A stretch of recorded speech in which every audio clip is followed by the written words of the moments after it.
Happy Friday, Brian Manning here with the weekly update. Let's just get right to it. So Monday this week, stocks were on the move, and they were really looking at potential trade deal with China. As we all know, nothing has happened. Who knows what's going to happen with this? Stocks are very emotional and move on these items potentially happening, but that certainly had an impact in the markets on Monday and just resulted in nothing.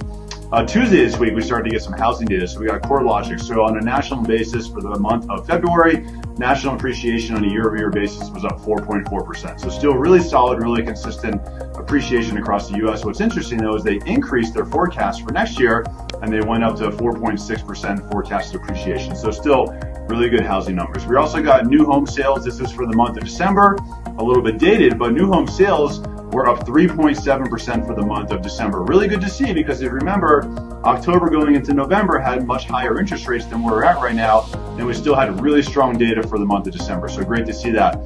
Wednesday this week, we got ADP. So ADP is the largest provider of private payrolls, and they give us a report once a month, first week of every month, on new jobs created. So for the month of February, ADP reported 183,000 new jobs that were created. So not always congruent with the report we got today, as you'll see here in a minute, but ADP was pretty much in line with expectations.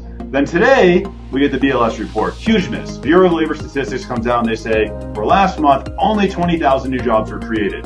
Analyst expectations were 175, 180, 200,000. So certainly a huge miss there, and I think we've all been kind of expecting a little bit of a pullback in the employment market here, and look what we got. And unemployment was down from 3.9% to 3.8%. So with unemployment being down, a lot of people look at this and say, well, hey, what's going on? But the reason why unemployment was down was because the labor force shrunk. So if you have less people in the labor force, right, baby boomers retiring, people that are just not working, less people coming into the labor force shrinks, and now unemployment potentially goes down as well. So that was a big factor there.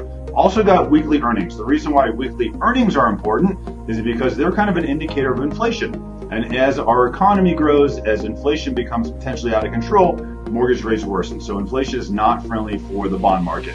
But weekly earnings were down from 3.5% to 3.1%. So kind of cut off what everyone's looking at for inflation there. The reason why, though, is because across the U.S., the amount of hours that employees worked is down, right? So when the amount of hours is down, that means that employees' income is down. When employees' income is down, their paycheck is down. They're taking home less, and it's really not a bullish sign for the U.S. economy, but that's what we're seeing right there. Also got housing starts, a little bit dated from the government shutdown, but housing starts were up 18% for 2 months ago. So really amazing to see that. What's incredible is that single-family home housing starts were up 25%. So I'll just tell you this.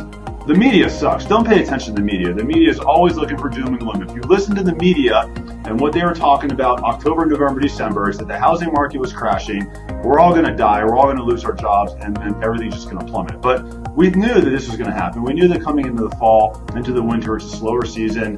We knew that rates would kind of stabilize and adjust, which they've done. And now you look at this and what's happening right now. So I'll tell you from our own business, from looking at the statistics here, from looking at the realtors that we work with, spring is looking rock solid, and we're seeing more buyers out there. We're seeing more sellers out there. Mortgage rates right now are the same exact place where they were exactly 1 year ago. So our housing market is really strong. Forget the media. They will just puke on you. It's disgusting. I'm around on the weekend. If you have any questions, let me know. I'd love to help you any way I can. If you need help with pre-approvals, you have buyer questions, let me know. I had surgery last Friday.